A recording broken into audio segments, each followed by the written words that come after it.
The ഡിബേറ്റിലേക്ക് സ്വാഗതം. നമസ്കാരം. ഇന്ന് നമ്മൾ ചർച്ച ചെയ്യുന്നത് സമീപകാലത്ത് നമ്മളെല്ലാവരും അനുഭവിച്ചുകൊണ്ടിരിക്കുന്ന അല്ലെങ്കിൽ കേട്ടുകൊണ്ടിരിക്കുന്ന ഒരു വലിയ മാറ്റത്തെക്കുറിച്ചാണ്. അതായത് ജനറേറ്റീവ് ആർട്ടിഫിഷ്യൽ ഇന്റലിജൻസിന്റെ ജെൻ-AI-യുടെ ഒരു കടന്നുവരവ്.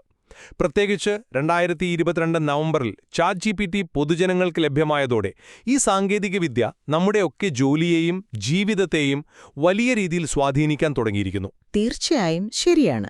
ഇതിന്റെ ഒരു വേഗതയും സ്വാധീനവും നോക്കിയാൽ ശരിക്കും അമ്പരപ്പിക്കുന്നതാണ്. അപ്പം നമ്മുടെ ഇന്നത്തെ പ്രധാന ചോദ്യം ഇതാണ് അല്ലേ? ജെൻ-AI എന്നത് കാര്യക്ഷമത വർദ്ധിപ്പിക്കാനുള്ള മനുഷ്യരാശിയുടെ ആ ഒരു നിരന്തരമായ യാത്രയിലെ സ്വാഭാവികമായ അടുത്ത ചുവടുവെപ്പാണോ? അതോ മനുഷ്യന്റെ തനതായ കഴിവുകൾക്കും നമ്മുടെയൊക്കെ വൈകാരിക ബന്ധങ്ങൾക്കും പിന്നെ തൊഴിൽ സുരക്ഷയ്ക്കും ഇത് വലിയൊരു ഭീഷണിയായി മാറുമോ? അതെ, ഈ വിഷയത്തിലെ നിലവിലെ ചില പഠനങ്ങളെയും പിന്നെ നമ്മുടെയൊക്കെ അനുഭവങ്ങളെയും അടിസ്ഥാനമാക്കിയാണ് നമ്മുടെ ഈ ഒരു സംവാദം. എന്റെ ഒരു നിലപാട് എന്താണെന്ന് വെച്ചാൽ, കാര്യക്ഷമതയുടെയും പുരോഗതിയുടെയും ഒരു പുതിയ സാധ്യതയാണ് ശരിക്കും ജെൻ-AI തുറന്നു തരുന്നത്. അത് ആത്യന്തികമായി മനുഷ്യരാശിക്ക് ഗുണകരമാകും എന്നുതന്നെയാണ് ഞാൻ കരുതുന്നതും. എന്നാൽ ഞാനിതിനെ കാണുന്നത് അല്പം ഒരു വ്യത്യസ്തമായിട്ടാണ്. അതായത് ജെൻ-AI-യുടെ സാധ്യതകളെ ഞാൻ തീർച്ചയായും അംഗീകരിക്കുന്നുണ്ട്. പക്ഷെ അതേസമയം ഇതുയർത്തുന്ന ചില അടിസ്ഥാനപരമായ വെല്ലുവിളികളും പിന്നെ അപകട സാധ്യതകളും വളരെ വലുതാണെന്നും കേവലം കാര്യക്ഷമതയുടെ ഒരു അളവുകോൽ വെച്ച് മാത്രം ഇതിനെ സമീപിക്കാൻ കഴിയില്ല എന്നുമാണ് എൻ്റെ ഒരു വാദം. എൻ്റെ അഭിപ്രായത്തിൽ ഈ ജെൻ-AI എന്നത് മനുഷ്യന്റെ പുരോഗതിയുടെ ഒരു സ്വാഭാവികമായ പരിണാമമാണ്. കുറഞ്ഞ പ്രയത്നത്തിലൂടെ കൂടുതൽ കാര്യക്ഷമത നേടുകയെന്നത് അത് മനുഷ്യന്റെ ഒരു അടിസ്ഥാനപരമായ ലക്ഷ്യങ്ങളിലൊന്നാണല്ലോ. നമ്മൾ പണ്ട് ചക്രം കണ്ടുപിടിച്ചതും പിന്നെ കപ്പി മുത്തോലകൾക്ക് ഉപയോഗിക്കാൻ പഠിച്ചതും വ്യവസായ വിപ്ലവം നടത്തിയതുമെല്ലാം ശരിക്കും ഈ ഒരു ലക്ഷ്യത്തോടെയാണ്. അപ്പോൾ ജെൻ-AI അതിൻ്റെ ഏറ്റവും പുതിയൊരു രൂപം, അത്രമാത്രം. ഇതിൻ്റെ പ്രായോഗിക ഗുണങ്ങൾ ഇപ്പോൾ തന്നെ നമുക്ക് വ്യക്തമായി കാണാൻ പറ്റുന്നുണ്ട്. ഒരു ഉദാഹരണം പറഞ്ഞാൽ, ഏകദേശം 2012 കാലഘട്ടത്തിൽ ഒരു ഓൺലൈൻ പഠന പ്ലാറ്റ്ഫോം ഉണ്ടായിരുന്നു, മൂഡിൽ. അതിൽ പരീക്ഷയ്ക്കുള്ള ചോദ്യങ്ങൾ തയ്യാറാക്കാൻ ഏകദേശം ഒരു 6 മുതൽ 8 പേർക്ക് ചുരുങ്ങിയത് 2 ദിവസമെങ്കിലും വേണ്ടി വന്നിരുന്നു. അതായത് ഒരു 50-ൽ പരം മനുഷ്യമണിക്കൂറുകൾ. എന്നാൽ ഈയടുത്ത് സമാനമായ ഒരു 100 ചോദ്യങ്ങൾ, അതും വ്യത്യസ്ത കാഠിന്യ നിലവാരത്തിലുള്ളവ, കൃത്യമായ അനുപാതത്തിൽ മൂഡിലേക്ക് നേരിട്ട് അപ്ലോഡ് ചെയ്യാൻ പാകത്തിലൊരു ഫയലായിട്ട് ChatGPT-യോട് ആവശ്യപ്പെട്ടപ്പോൾ അത്ഭുതമെന്ന് പറയട്ടെ, വെറും 10 മിനിറ്റിനുള്ളിൽ അത് തയ്യാറായി കിട്ടി. അപ്പോ നോക്കൂ, ഇത് കാര്യക്ഷമതയിൽ എത്ര വലിയൊരു കുതിച്ചുചാട്ടമാണ് നൽകുന്നത്. ഇതുപോലെ തന്നെ ഔദ്യോഗിക ആവശ്യങ്ങൾക്കുള്ള കത്തുകൾ തയ്യാറാക്കാൻ ഞാൻ മുൻപ് എക്സലിൽ ഒരു ടൂൾ ഉണ്ടാക്കി ഉപയോഗിച്ചിരുന്നു. ഇന്നതിൻ്റെ ആവശ്യമില്ല. ഒരു സിമ്പിൾ നിർദ്ദേശം കൊടുത്താൽ മതി.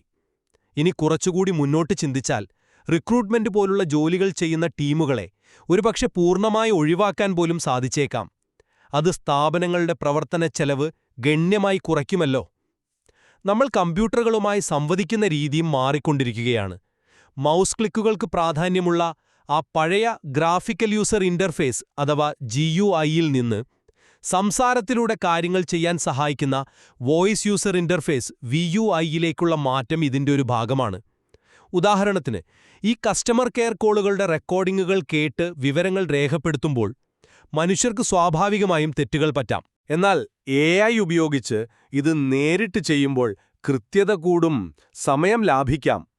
തൊഴിൽ നഷ്ടങ്ങൾ ഉണ്ടാകില്ലെന്ന് ഞാൻ പറയുന്നില്ല കേട്ടോ, തീർച്ചയായും ഉണ്ടാകും. പക്ഷേ ചരിത്രം പരിശോധിച്ചാൽ എല്ലാ സാങ്കേതിക മുന്നേറ്റങ്ങളും ചില തൊഴിലുകൾ ഇല്ലാതാക്കുകയും എന്നാൽ പുതിയവ സൃഷ്ടിക്കുകയും ചെയ്തിട്ടുണ്ട്. AI ഉപയോഗിച്ച് പ്രവർത്തിക്കുന്ന സെയിൽസ് ഏജന്റുമാർ അല്ലെങ്കിൽ AI കസ്റ്റമർ സർവീസ് പ്രതിനിധികൾ, ഇതൊക്കെ പുതിയ സാധ്യതകളാണ്. അതുപോലെ സുസ്ഥിര വികസന രംഗത്തും AI-ക്ക് വലിയൊരു പങ്കു വഹിക്കാനാകും. ഉദാഹരണത്തിന്, ചെടികളുടെ യഥാർത്ഥ ആവശ്യം മനസ്സിലാക്കി ആവശ്യമുള്ള അളവിൽ മാത്രം വെള്ളം നൽകുന്ന കൃഷിരീതികൾ, അല്ലെങ്കിൽ ഒരു അപകടത്തിന്റെ ഫോട്ടോ വിശകലനം ചെയ്ത് അത്യാഹിത വിഭാഗങ്ങളെ ഏകോപിപ്പിക്കുന്ന സംവിധാനങ്ങൾ, ഇവയെല്ലാം വിഭവങ്ങൾ പാഴാക്കാതെ ഉപയോഗിക്കാനും കാര്യക്ഷമത വർദ്ധിപ്പിക്കാനും സഹായിക്കും. ഇതെല്ലാം പുരോഗതിയുടെ ഭാഗം തന്നെയാണ്. നിങ്ങൾ ഈ അവതരിപ്പിച്ച കാര്യക്ഷമതയുടെ കണക്കുകളും സാധ്യതകളും അതൊന്നും ഞാൻ തള്ളിക്കളയുന്നില്ല, ശരിയാണ്. പക്ഷേ എന്റെ പ്രധാന ആശങ്ക എന്താന്ന് വച്ചാൽ, ഈ മാറ്റത്തിന്റെ ഒരു അഭൂതപൂർവമായ വേഗതയും പിന്നെ അതിന്റെ പ്രത്യാഘാതങ്ങളുടെ ഒരു വ്യാപ്തിയുമാണ്. മുൻപുണ്ടായ സാങ്കേതിക മാറ്റങ്ങളിൽ നിന്ന് ഇതിനെ വ്യത്യസ്തമാക്കുന്നത് അതാണ് എൻ്റെ അഭിപ്രായത്തിൽ. ഇത് കേവലം ചില ജോലികൾ ഓട്ടോമേറ്റ് ചെയ്യുകയല്ല, മറിച്ച് മനുഷ്യൻ്റെ എങ്ങനെ പറയാ അടിസ്ഥാനപരമായ കഴിവുകളെന്ന് നമ്മൾ കരുതിയിരുന്ന പലതിനെയും അപ്രസക്തമാക്കാൻ ശേഷിയുള്ള ഒന്നാണ്. ഒന്ന് ആലോചിച്ചു നോക്കൂ, AI ഉപയോഗിച്ച് ഒരു സിനിമയുടെ കഥ എഴുതാനും തിരക്കഥ തയ്യാറാക്കാനും അഭിനേതാക്കളെ നിർദ്ദേശിക്കാൻ, എന്തിന് സെറ്റുകൾ രൂപകൽപ്പന ചെയ്യാൻ വരെ സാധിക്കുമെന്ന ആ ഒരു ചിന്ത അത് തന്നെ കുറച്ച് ഭയപ്പെടുത്തുന്നതാണ്. ഡ്രൈവിംഗ് പോലുള്ള ജോലികൾ ഇപ്പോൾ സ്വയം ഓടുന്ന വാഹനങ്ങൾ കാരണം, അതുപോലെ കെട്ടിട നിർമ്മാണം, ഇലക്ട്രിക്കൽ, പ്ലംബിംഗ് ജോലികൾ, 3D പ്രിന്റിംഗ് സാങ്കേതികവിദ്യയുടെ വളർച്ച കാരണം അതും മാറുകയാണ്. കമ്പ്യൂട്ടർ കോഡിംഗ് എഴുതുന്നതുപോലുള്ള അത്തരം ബൗദ്ധികമായ ജോലികൾ വരെ വലിയ വെല്ലുവിളികൾ നേരിടുകയാണ്. ഇതൊരു പൂർണ്ണമായ ലിസ്റ്റൊന്നുമല്ല. അപ്പോൾ പ്രോംപ്റ്റ് എഞ്ചിനീയറിംഗ് പോലുള്ള ചില പുതിയ തൊഴിൽ സാധ്യതകളെക്കുറിച്ച് പറയുന്നുണ്ടെങ്കിലും അതിൻ്റെ ഒരു ആയുസ് എത്രത്തോളം ഉണ്ടാവുമെന്ന കാര്യത്തിലും നമുക്കുറപ്പില്ല. ഓർത്തു നോക്കൂ, ഒരു 2000ങ്ങളുടെ തുടക്കത്തിൽ ഗൂഗിളിൽ നന്നായിട്ട് സെർച്ച് ചെയ്യാനുള്ള ആ ബൂളിയൻ സ്ട്രിംഗ് ഉണ്ടാക്കാനുള്ള കഴിവ് അതൊരു പ്രധാനപ്പെട്ട സ്കില്ലായിരുന്നു. ഇന്ന് ആർക്കും അതിനെക്കുറിച്ച് വലിയ ധാരണ പോലുമില്ല. അതുപോലെ AI കൂടുതൽ മെച്ചപ്പെടുമ്പോൾ ഒരുപക്ഷേ ഈ പ്രോംപ്റ്റ് എഞ്ചിനീയറിംഗ് തന്നെ അപ്രസക്തമായേക്കാം. നമ്മൾ ഇപ്പോഴേ പല കഴിവുകളും നഷ്ടപ്പെടുത്തിക്കൊണ്ടിരിക്കുകയാണെന്ന് എനിക്ക് തോന്നുന്നു. ഓൺലൈൻ ഷോപ്പിംഗ് വ്യാപകമായതോടെ സത്യം പറഞ്ഞാൽ വിലപേശാനുള്ള നമ്മുടെയൊക്കെ കഴിവ് കുറഞ്ഞു. സോഷ്യൽ മീഡിയയുടെ ഒരു അതിപ്രസരം കാരണം നേരിട്ടുള്ള സാമൂഹിക ഇടപെടലുകൾക്കുള്ള നമ്മുടെ ശേഷി കുറഞ്ഞു. AI ഒരുപക്ഷെ ഈ പ്രവണതകളെ കൂടുതൽ തീവ്രമാക്കാനാണ് സാധ്യത. നിങ്ങൾ കാര്യക്ഷമതയെക്കുറിച്ച് പറയുമ്പോൾ മനുഷ്യബന്ധങ്ങളുടെ ഒരു ഊഷ്മളതയ്ക്കും ആത്മാർത്ഥതയ്ക്കും എന്ത് സംഭവിക്കും എന്നതാണ് എൻ്റെ ഒരു പ്രധാന ചോദ്യം. വ്യക്തിഗത വിവരങ്ങൾ ചേർത്തുകൊണ്ട് ഓട്ടോമേറ്റഡായി പുതുവത്സര സന്ദേശങ്ങൾ അയക്കുന്നതിനെക്കുറിച്ച് നിങ്ങൾ തന്നെ സൂചിപ്പിച്ചല്ലോ. അപ്പോൾ ആ സന്ദേശം ലഭിക്കുന്നയാൾക്ക് ഇതൊരു യന്ത്രമുണ്ടാക്കിയതാണെന്ന് മനസ്സിലായാൽ ആ സന്ദേശത്തിന് പിന്നെ എന്തു വൈകാരിക മൂല്യമാണുള്ളത്? ഇത് മനുഷ്യർക്കിടയിൽ ഒരു വൈകാരികമായ അകൽച്ചയ്ക്കും ഒരു നിസ്സംഗതയ്ക്കും, ഇൻഡിഫറൻസ് എന്ന് പറയില്ലേ, അതിനിടയാക്കില്ലേ? ഒരുപക്ഷേ ഓട്ടോമേഷൻ അതിൻ്റെ പാരമ്യത്തിലെത്തുമ്പോൾ വൈകാരികമായ അടുപ്പങ്ങൾ ഇല്ലാതായേക്കാം. ഓട്ടോമേഷന്റെ പാരമ്യം വികാരത്തിന്റെ അവസാനമായിരിക്കുമെന്ന് നമുക്ക് പറയേണ്ടി വരുമോ? ഇതിനോടൊപ്പം നമ്മൾ മറ്റൊന്നുകൂടി കണക്കിലെടുക്കണം: ക്വാണ്ടം കമ്പ്യൂട്ടിങ്ങിന്റെ വളർച്ച, ഗൂഗിളിന്റെ വിലോ ചിപ്സെറ്റ് പോലുള്ളവയുടെ സാധ്യതകൾ. അത് ഭീമാകാരമാണ്. ലോകത്തിലെ ഏറ്റവും വേഗതയേറിയ സൂപ്പർ കമ്പ്യൂട്ടറുകൾക്ക് 10,000 കോടി വർഷങ്ങൾ, അതായത് 10 സെപ്റ്റിലിയൻ വർഷം വേണ്ടിവരുന്ന ഒരു കണക്കുകൂട്ടൽ വെറും 5 മിനിറ്റിനുള്ളിൽ ചെയ്യാൻ അതിന് സാധിക്കുമെന്നാണ് പറയപ്പെടുന്നത്. അപ്പോൾ ജെൻ എഐയും ക്വാണ്ടം കമ്പ്യൂട്ടിങ്ങും ഒരുമിക്കുമ്പോൾ സംഭവിക്കാൻ പോകുന്ന മാറ്റങ്ങളെക്കുറിച്ച് നമുക്കൊരുപക്ഷെ ഊഹിക്കാൻ പോലും സാധിക്കില്ല. നമ്മളിപ്പോൾ കാണുന്നത് ഒരു മഞ്ഞുമലയുടെ അറ്റം മാത്രമാണെന്നാണ് എന്റെ വിശ്വാസം. അതെ, തൊഴിൽ നഷ്ടവും കഴിവുകളുടെ മൂല്യത്തകർച്ചയും അതൊക്കെ തീർച്ചയായും ഗൗരവമുള്ള വിഷയങ്ങൾ തന്നെയാണ്. പക്ഷേ ചരിത്രം നമ്മൾ പരിശോധിക്കുകയാണെങ്കിൽ എല്ലാ സാങ്കേതിക വിപ്ലവങ്ങളും ഏതാണ്ട് സമാനമായ ആശങ്കകൾ ഉയർത്തിയിട്ടുണ്ട്. പണ്ട് വ്യവസായ വിപ്ലവകാലത്ത് കൈത്തൊഴിലുകാർക്ക് ജോലി നഷ്ടപ്പെടുമെന്ന് വലിയ ഭയമുണ്ടായിരുന്നു. എന്നാൽ എന്താ സംഭവിച്ചത്? ഫാക്ടറികളിലും അതുമായി ബന്ധപ്പെട്ട മറ്റു മേഖലകളിലും പുതിയ തൊഴിലവസരങ്ങൾ ധാരാളം സൃഷ്ടിക്കപ്പെട്ടു. കമ്പ്യൂട്ടറുകൾ വന്നപ്പോൾ കണക്കെഴുത്തുകാരുടെയും ടൈപ്പിസ്റ്റുകളുടെയും ഒക്കെ ആവശ്യം കുറഞ്ഞു. പക്ഷേ ഡേറ്റ എൻട്രി, സോഫ്റ്റ്വെയർ ഡെവലപ്മെന്റ് തുടങ്ങിയ പുതിയ മേഖലകൾ വന്നു. അതുപോലെ എഐയും പുതിയ സാധ്യതകൾ തുറക്കും. AI sales agent, AI customer service പ്രതിനിധി എന്നൊക്കെ ഞാൻ നേരത്തെ പറഞ്ഞത് ചില ഉദാഹരണങ്ങൾ മാത്രം. ഒരുപക്ഷേ AI സിസ്റ്റങ്ങളെ പരിശീലിപ്പിക്കുന്നവർ, അല്ലെങ്കിൽ AI എത്തിക്സ് ഓഫീസർമാർ, AI ഡേറ്റ അനലിസ്റ്റുകൾ, AI സിസ്റ്റം മെയിൻ്റനൻസ് വിദഗ്ധർ, അങ്ങനെ പല പുതിയ റോളുകൾ വന്നേക്കാം. ആ മൂഡിൽ ഉദാഹരണം വീണ്ടും എടുക്കാം. അവിടെ 50 മണിക്കൂർ ലാഭിക്കാൻ സാധിച്ചത് ഒരുപക്ഷേ ആ അധ്യാപകർക്ക് കൂടുതൽ ക്രിയാത്മകമായി വിദ്യാർത്ഥികളുമായി ഇടപഴകാനോ അല്ലെങ്കിൽ പുതിയ പഠനരീതികൾ വികസിപ്പിക്കാനോ ഉള്ള സമയം നൽകുകയാണ് ചെയ്തത്. അപ്പോൾ കാര്യക്ഷമത വർദ്ധിക്കുന്നത് മനുഷ്യന്റെ കഴിവുകളെ ഇല്ലാതാക്കാനല്ല, മറിച്ച് ഈ ആവർത്തന വിരസമായ ജോലികളിൽ നിന്നൊരു മോചനം നൽകി കൂടുതൽ മൂല്യവത്തായ കാര്യങ്ങളിൽ ശ്രദ്ധ കേന്ദ്രീകരിക്കാൻ സഹായിക്കാനാണ് ഈ മാറ്റം. അത് അനിവാര്യമാണ്. അതിനോട് പൊരുത്തപ്പെടാനും അതിനെ ക്രിയാത്മകമായി ഉപയോഗിക്കാനുമാണ് നമ്മൾ ശ്രമിക്കേണ്ടത്. അല്ലാതെ ഇതിനെ ഭയന്ന് പിന്മാറുകയല്ല വേണ്ടത്. നിങ്ങൾ ഈ പറയുന്ന ചരിത്രപരമായ താരതമ്യങ്ങളിൽ അതിലൊരു പ്രശ്നമുണ്ടെന്നാണ് എനിക്ക് തോന്നുന്നത്. കാരണം മുൻപുണ്ടായ മാറ്റങ്ങൾ അത് ഒരു പ്രത്യേക മേഖലയോ അല്ലെങ്കിൽ ഒരു കൂട്ടം കഴിവുകളെയോ ആണ് പ്രധാനമായും ബാധിച്ചത്. എന്നാൽ ജെൻ എഐയുടെ കാര്യം അങ്ങനെയല്ല. ഇത് ഒരേ സമയം മനുഷ്യന്റെ ചിന്താശേഷി, വിശകലനശേഷി, എഴുത്ത്, സർഗാത്മകത, ഭാഷാപരമായ കഴിവുകൾ, ഡിസൈനിംഗ്, സംഗീതം, കല, എന്തിന് ശാരീരികമായ അധ്വാനമാവശ്യമായ ജോലികൾ വരെ ഈ 3D പ്രിന്റിംഗ്, റോബോട്ടിക്സ് എന്നിവയുടെ സഹായത്തോടെ വലിയ തോതിൽ സ്വാധീനിക്കാൻ ശേഷിയുള്ള ഒന്നാണ്. ഇത്രയധികം വ്യത്യസ്തമായ അടിസ്ഥാനപരമായ മനുഷ്യ കഴിവുകൾ ഒരേ സമയം ഇത്രയും കുറഞ്ഞൊരു കാലയളവിനുള്ളിൽ വെല്ലുവിളി നേരിടുന്നത് ഒരുപക്ഷേ ചരിത്രത്തിലാദ്യമാണ്. നിങ്ങളീ പറയുന്ന പുതിയ തൊഴിലവസരങ്ങൾ, AI ethics officer, AI trainer, അതൊക്കെ നല്ലത് തന്നെ. പക്ഷേ എത്ര പേർക്ക് അത്തരം ജോലികളിലേക്ക് മാറാൻ സാധിക്കും? ഈ അടിസ്ഥാനപരമായ കഴിവുകൾ അപ്രസക്തമാകുമ്പോൾ ഭൂരിഭാഗം പേർക്കും പുതിയ റോളുകളിലേക്ക് മാറാനുള്ള ആ ഒരു പരിശീലനം നേടാൻ സാധിക്കുമോ? അതാണ് ചോദ്യം. പിന്നെ ഈ പ്രോംപ്റ്റ് എഞ്ചിനീയറിംഗ് പോലെ ഇപ്പോൾ പ്രധാനമെന്ന് കരുതുന്ന കഴിവുകൾ പോലും നാളെ AI കൂടുതൽ മെച്ചപ്പെടുമ്പോൾ ഒരുപക്ഷെ ആവശ്യമില്ലാതെ വന്നേക്കാം. AI സ്വയം പഠിക്കുകയും മെച്ചപ്പെടുകയും ചെയ്യുമ്പോൾ മനുഷ്യന്റെ ഇടപെടൽ എത്രത്തോളം വേണ്ടിവരുമെന്നതിൽ പോലും ഉറപ്പില്ല. അപ്പോൾ ഈയൊരു അനിശ്ചിതത്വവും മാറ്റത്തിന്റെ വേഗതയും അത് ബാധിക്കുന്ന മേഖലകളുടെ ഒരു വ്യാപ്തിയും അതാണ് മുൻകാല സാങ്കേതിക മാറ്റങ്ങളിൽ നിന്ന് ജെൻ എഐയെ എന്റെ കാഴ്ചപ്പാടിൽ അപകടകരമാം വിധം വ്യത്യസ്തമാക്കുന്നത്. നമ്മൾ സംസാരിക്കുന്നത് കേവലം തൊഴിൽ മാറ്റത്തെക്കുറിച്ച് മാത്രമല്ല, ഒരുപക്ഷെ മനുഷ്യന്റെ പ്രസക്തിയെക്കുറിച്ചു കൂടിയാണ്. കാര്യക്ഷമതയുടെ പ്രാധാന്യം അത്ര ചെറുതായി കാണാൻ പറ്റില്ല. അത് കേവലം ലാഭമുണ്ടാക്കാൻ വേണ്ടി മാത്രമല്ലല്ലോ. നമ്മുടെ വിഭവങ്ങൾ പാഴാക്കുന്നതൊഴിവാക്കാൻ കാര്യക്ഷമത അത്യാവശ്യമാണ്. ഒരു ഉദാഹരണം പറയാം. കൃഷിയിലെ ജല ഉപയോഗം. നമുക്കറിയാം, ലോകത്ത് ശുദ്ധജല ദൗർലഭ്യം ഒരു വലിയ പ്രശ്നമാണ്.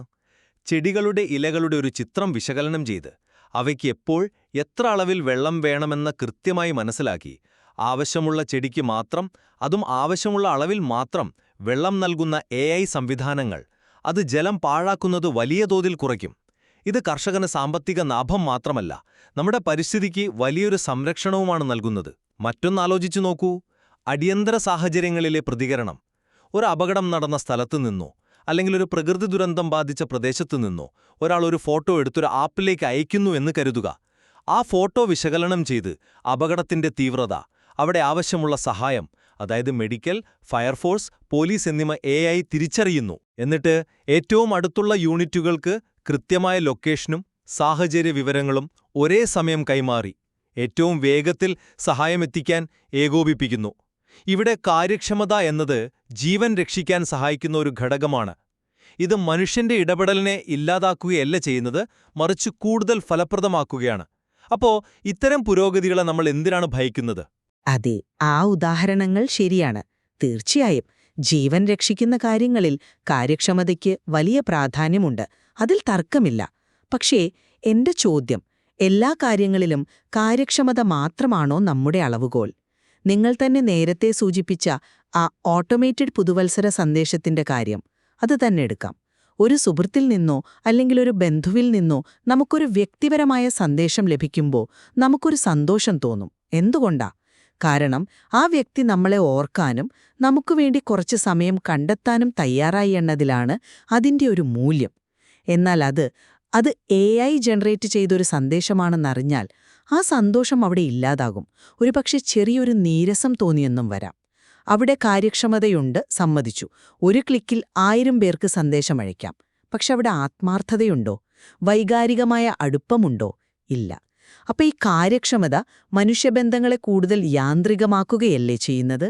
എല്ലാത്തിനും എളുപ്പവഴികൾ നമ്മൾ തേടുമ്പോൾ പരസ്പരം മനസ്സിലാക്കാനും ഒരു സഹാനുഭൂതി പ്രകടിപ്പിക്കാനും ആത്മാർത്ഥമായ ബന്ധങ്ങൾ നിലനിർത്താനുമുള്ള നമ്മുടെയൊരു കഴിവ് അത് കുറഞ്ഞു പോകില്ലേ?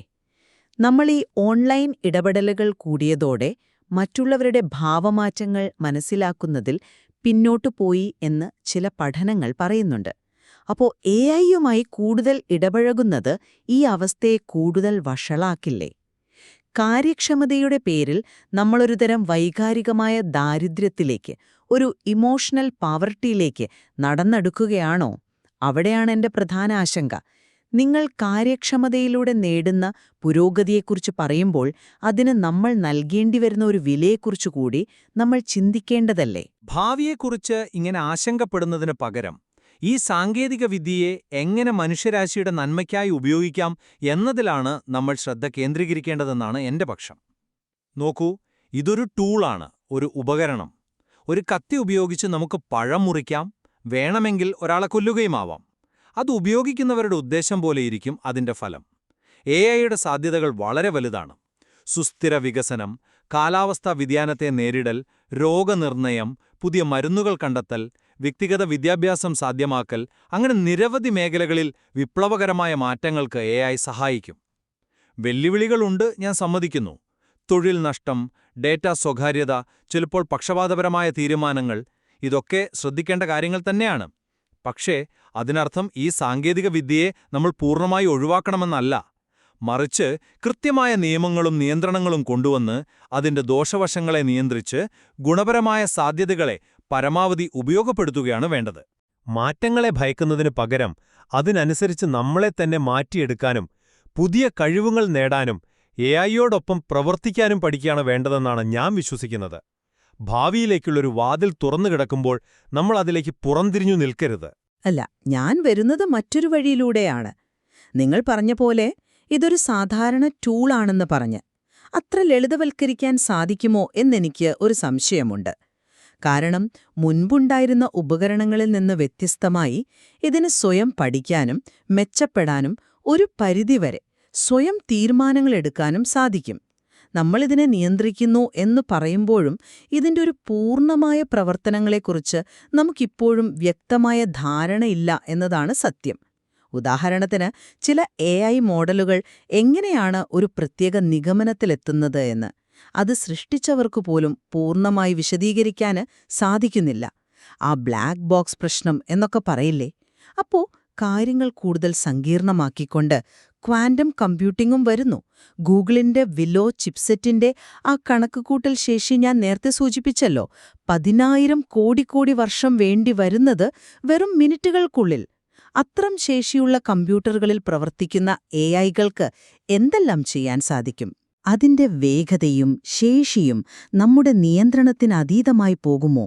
സാധ്യതകളെക്കുറിച്ച് പറയുമ്പോൾ തന്നെ പ്രവചിക്കാൻ പോലും സാധ്യമല്ലാത്ത തരത്തിലുള്ള അപകടങ്ങളെക്കുറിച്ചും നമ്മൾ ബോധവാന്മാരായിരിക്കണം.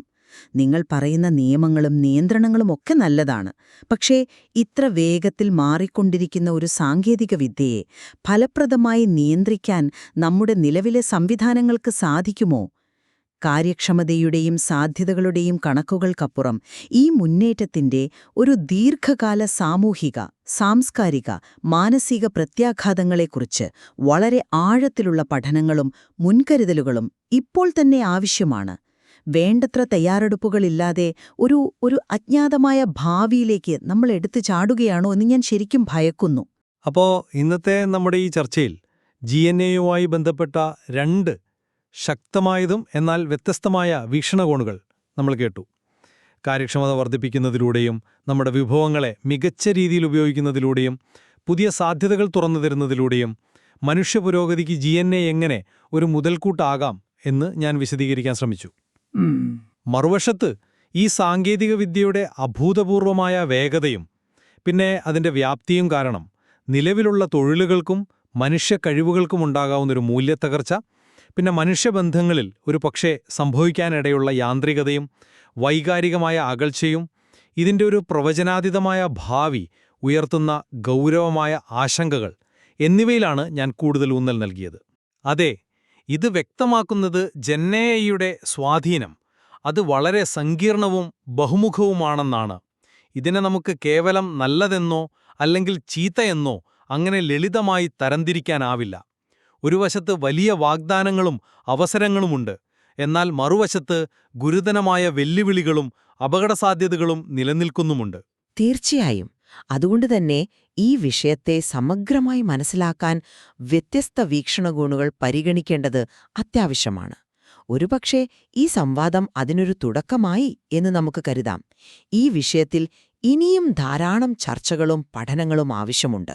ഏതെങ്കിലും ഒരു ഭാഗം മാത്രമാണ് ശരിയെന്ന് സ്ഥാപിക്കുക എന്നതിലുപരി ജെൻ AI ഉയർത്തുന്ന ഈ സങ്കീർണമായ ചോദ്യങ്ങളെക്കുറിച്ച് കുറച്ചുകൂടി ആഴത്തിൽ ചിന്തിക്കാൻ പ്രേക്ഷകരെ പ്രേരിപ്പിക്കുക എന്നതായിരുന്നു ഞങ്ങളുടെ ലക്ഷ്യം. ഈ ചർച്ച കേട്ടതിലൂടെ നിങ്ങൾക്ക് ഈ വിഷയത്തിൽ ഒരുപക്ഷേ സ്വന്തമായ ചില നിഗമനങ്ങളിലെത്താൻ സഹായകമായ ചില ചിന്തകൾ ലഭിച്ചിട്ടുണ്ടാകുമെന്ന് കരുതുന്നു. നന്ദി. നന്ദി.